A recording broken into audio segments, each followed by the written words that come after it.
everyone, Jen here with UC San Diego InterVarsity, and I'm excited because today I'm going to give you an update. It's going to be a little bit of a longer one, so just a quick warning, but I want to update you on some of the changes that have been happening with InterVarsity nationally as a whole, InterVarsity on a more local level in San Diego and Southern California, and specifically at the UC San Diego campus and all the different changes happening there. So I'm really excited. I'm really excited to give you all a little update about that, and also some personal updates in what's happening with me in my role with InterVarsity and otherwise. And so yeah, I'm really excited. Should be a good video, a little bit longer, so stick with me. It should be fun. But first, I want to start off I'll just go from top to bottom, like what are some of the big changes happening with InterVarsity.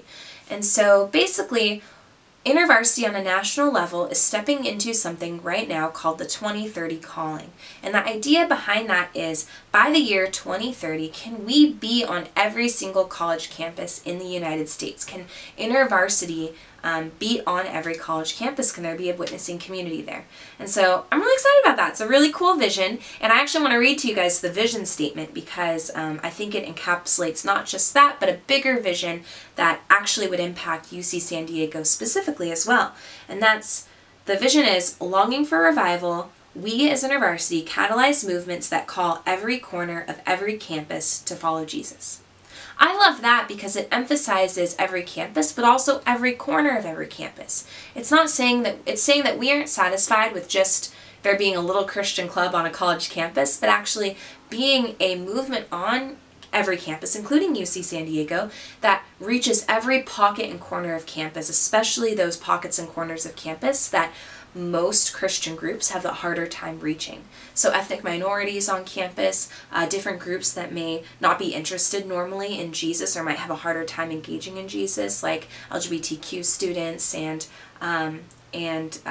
different students who may have had a bad experience with faith, like a lot of women, for example, might have a bad experience with the way feminism and Christianity have interacted in the past, different things like that. And so I'm really excited because I think what it means is we have the opportunity stepping into this new school year as UC San Diego to really engage in really this next season. What does it really look like to imagine and picture God, a movement of God in every corner of every campus? What does it look like to make space in those places for people to meet Jesus? Make spaces for freshmen, make spaces for students in those dorm rooms, make spaces for students in the engineering department, or with autistic students, or Latino students, or Black students, or any student group on campus. What does it look like to make space for any of them to be able to engage with God in their own space? And so I'm really excited about that. I'm really excited about this vision and this what's called the 2030 calling, and I think that even for our campus specifically, it has a lot of impact. And so if you want to hear more about the 2030 calling and the details of that on a national level, I'm actually going to include a link in the description that is a press release by InterVarsity that gives a little bit more detail about it. And you can talk to me too otherwise if you want to, but this press release is really good, really explains what the 2030 calling is, how we got about getting to the 2030 calling, and I want all of you to click on it because there's a video in there, and the video is amazing, and it features a ton of UC San Diego students. So many of them, it's ridiculous. If you know the campus at all, you'll recognize faces on campus, and there's a little tiny short clip where I'm there, and that's kind of fun. One of our new staff workers is in it, another UC San Diego staff is in it. Anyways, they did a lot of the shooting at UC San Diego. Makes me cry every time I watch it because I love seeing our students really articulate why they love the campus and why they love what God's done in their lives through InterVarsity. And so it's a fun video to watch. Click on the link, read about the 2030 calling, watch the video. Totally worth it. So that's some changes nationally, but there's also been some more changes locally. And so to explain this, I'm popping a little map up on the screen that you should see right now. You see this map. So if you look in California where San Diego is, you'll notice that there's kind of three little slivers going from kind of mid-California all the way down to the bottom of California. So up until about a couple months ago, these three little regions were one region that included about 100 to 200 staff workers, and it shifted every year for years, like probably 40 years or something. Well, as of a few months ago, San Diego became its own region, which is really exciting. It means that we have a little bit more focus on a little bit less staff. We'll be able to really focus on strategies that really impact and have everything to do with San Diego specifically. It means that we have some new people around. We have a new regional director named Ramiro Marchena. We have some other changes going on as well, and so it's really exciting. It's some really cool stuff. So that's kind of happening on the regional level. But we also have some changes happening just on the UC San Diego specific level. So many of you might know Dora Yu. Dora Yu's been the area director at UC San Diego for 10 or 13 years. I might have the dates a little bit wrong on that, but she's actually moving out of that position. If you know Dora, feel free to reach out to her and ask her about what she's up to, but she's going to be doing some stuff either with students in North Carolina or potentially with her national movement, still staying with InterVarsity, just doing some amazing things there. We have a new area director who is going to be Alan's son. He graduated from UC San Diego and has been the area director for SDSU and the surrounding campuses for years, I believe. I don't know how many years, but a long time. And so now what he's actually doing is moving into a position at a regional level, so overall of San Diego. He's going to be the associate regional director, but he's also going to be the interim UC San Diego area and surrounding campuses area director. So we're really excited about Alan, and he's going to be awesome. But one thing that you might not know about Dora's role, as she was area director before, so kind of just head of UC San Diego, is she was actually doing two roles. So her main role was area director, but she was also operating as interim team leader. So we even had a team leader on campus at UC San Diego. And this role as team leader specifically is to really think through a lot of the vision, a lot of the structure, a lot of the other things happening on a more national and regional level, and figure out how do we implement this vision on our campus specifically, knowing our students and their context. How do we help our students specifically really see God move in their corners of the campus? How do we strategically do that with the staff we have, with the student leaders we have, etc.? And so that team leader role is actually going to be filled by me. So that is my new role at UC San Diego, is I'm team leader. And I'm really excited about that role. It's going to be a really fun role. I get to really interact with a lot of our high-level student leaders, a lot of our staff workers, and thinking through what they're doing on campus, as well as just the structures in general. So I'm going to kind of be thinking through a lot of the more overarching thing, rather than just focusing on a few students on campus. I'm thinking more overarchingly about the whole UC San Diego picture of the campus. And so I'm really excited stepping into this new role. I think it's going to be good. I'm really excited about the campus, and I think I have a lot of visions and dreams for what I think God wants to do on this campus, and I feel like God's really been speaking to me about the campus for a while when it comes to some of this stuff, and so I'm really excited about it. I think it's going to be some good stuff. So that's happening there. Another change is that for any of you who knew the staff worker Darren Oy, he's stepping out of his role in InterVarsity. He's going to pursue where God's calling him to be a witness in the dance and artistic world, and so really excited for him, but it means that he's stepping out of InterVarsity. So we have a gap of staff workers at UC San Diego. But fortunately we have some staff workers coming into UC San Diego that are going to help us a little bit with that. And so a couple of those staff workers are Melissa Cassiano and Sam Stone. And they're awesome staff workers. They've been on staff at South San Diego, SDSU for the past 2 years. They've been on staff about 2 years each, and they're going to be coming to UC San Diego. God's called them up here. And so we're really excited for what God's going to do there. We also have a new staff worker who just graduated from UC San Diego named Rachel Gustav, and she is going to be coming on staff at UC San Diego, but she's currently fundraising. So if you're praying for her, the fundraising time kind of pulls you off campus and away from campus for a while, so you can get enough funding that you can drop any part-time jobs you have to really fully engage with what's going on campus. And so she's kind of full-time fundraising right now, so be praying for her, but hopefully we'll have her on campus and helping out with the things with the ministry on campus soon. So that's exciting. That's kind of the basic changes for UC San Diego all the way up through in the national movement. And it was a lot. I know that got a little bit nitty-gritty there, but I really wanted to update you. And here's a picture of our new UC San Diego team. They're so fun, aren't they? It's a fun team. Really excited. Becky and Johnny Ghost, if any of you knew them before, they're still on staff at UCSD, so they're sticking around as well. And this is our new team. Pretty fun. Yeah. So I'm excited about that. We've got some good stuff there. And I also want to share with you guys just kind of my vision coming into the school year. That was kind of the nitty-gritty structure pieces, and those are all important. They really help an organization or a movement really move forward. But really the whole core of it is a lot of what I was sharing about with that 2030 calling vision of what does it look like to reach every corner of the campus, every corner of UC San Diego, and really reach those corners, reach specific groups of people.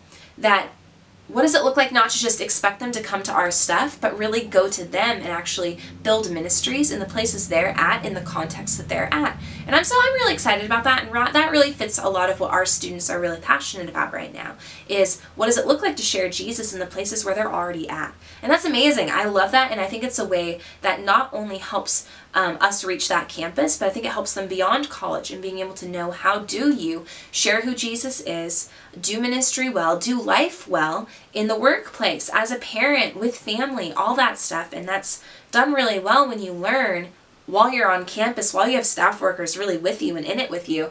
It actually helps you take it outside of college as well. So. Another thing I'm really excited about, and is going to be a big part of my role as team leader coming forward, is thinking through what does it look like to reach a new generation of students. So many of you may know that the church and InterVarsity has been really focusing on how do you reach millennials well. And personally, I think InterVarsity has done great at that. I feel like they've been really good at figuring out specifically how to contextualize who God is and what He is about, and who Jesus is too, and help millennials specifically understand that in their specific learning styles, in the ways they engage with the world around them, how Jesus is the answer to their big questions in life, all of that. But guess what? Millennials aren't college students anymore. Millennials are me. They're people who are in their mid-20s and 30s who are beyond college at this point. And so InterVarsity is now dealing with a new generation. That means a new generation of students who grew up a different way than millennials, had more access to technology, who grew up with iPhones and iPads and that sort of thing, and who are stepping into a new space of college with questions that millennials didn't care about. But they don't care about the questions millennials care about. And so, whereas big questions for millennials were like, what is good in the world? Like, what is good? Like, who is good? What is good? Let's do things that are good.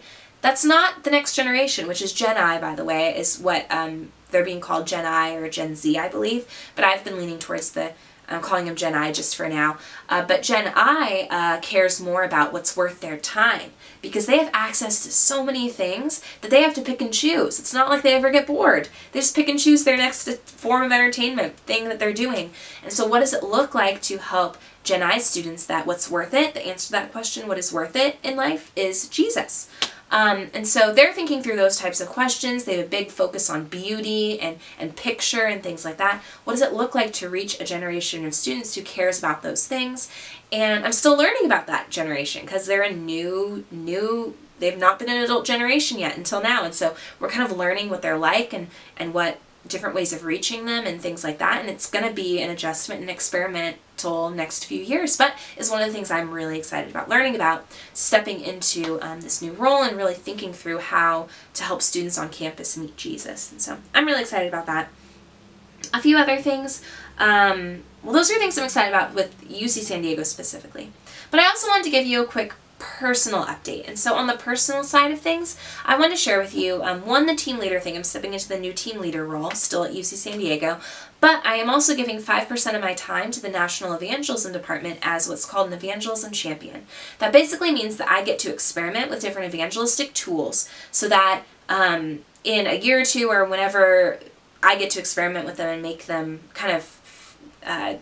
make them work a little bit better, then we can release them to the whole country to make evangelism easier for both Christians and non-Christians to be able to help Christians to feel easier about doing evangelism, because it's a really daunting thing talking to your friends about Jesus. How do we make it easier for Christian students, and how do we make it more understandable for non-Christian students? And so I'm really excited for all these different evangelistic tools that I'm going to get to experiment with and play with and tweak around a bit, so that hopefully in the upcoming years, especially when it comes to our new national vision, we can see God do more on these college campuses. So 5% of my time is going to the evangelism department. That's a fun thing.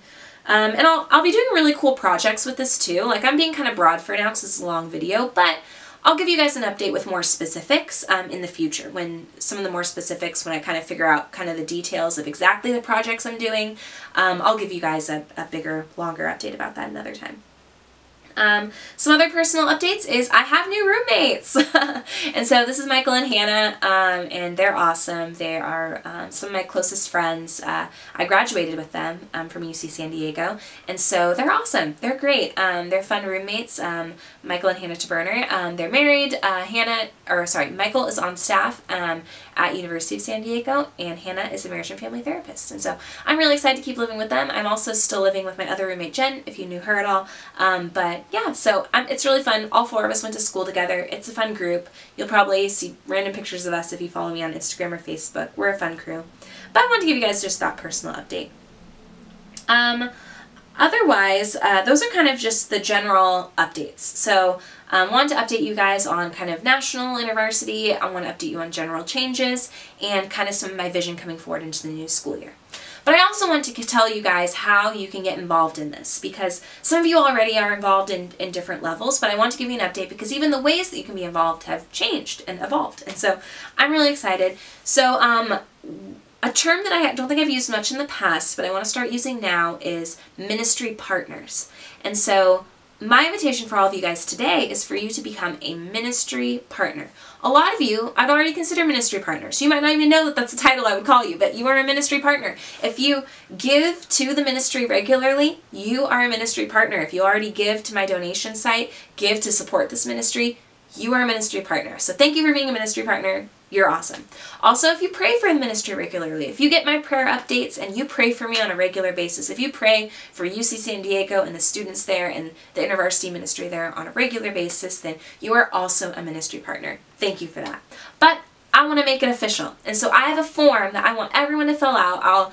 I'll give some of you guys a call and send you an email as well. I want all of you guys to fill this out. It's my ministry partner form. And so basically in filling this out, you're joining my ministry partner team at whatever capacity you are able to.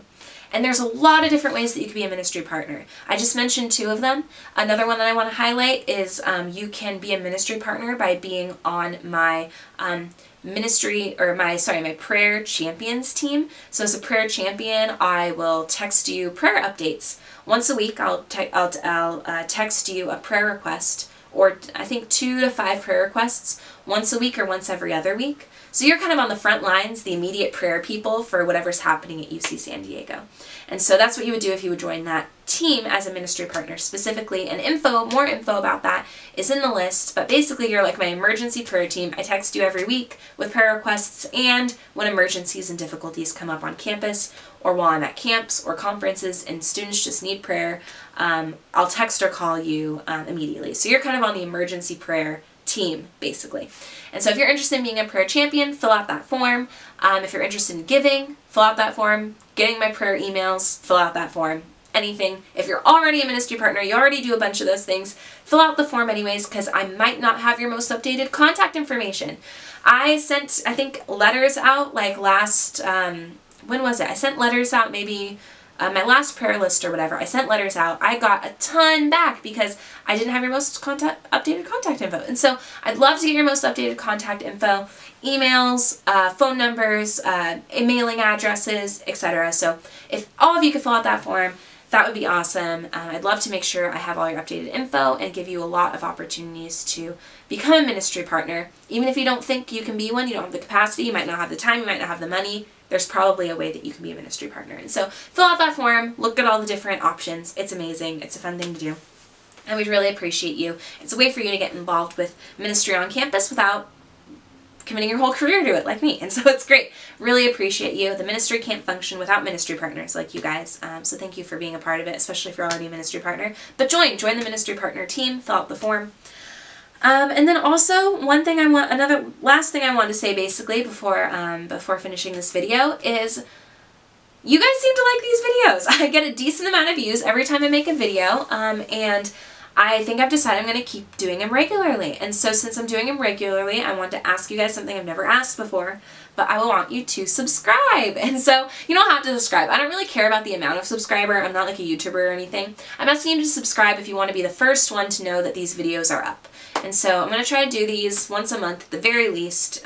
More would be awesome, but at least once a month I'll try to do these videos to give you guys updates. But to get these updates, the best way for you to see them and get up to date quickly on them, I'll post them on Facebook and email and things like that for sure. But the easiest way to get these updates is going to be if you subscribe. So subscribe so that on your phone or your computer a little notification thing will pop up as soon as I post these videos. And so do it. Subscribe to the channel so that you can stay updated with what I'm doing with InterVarsity here.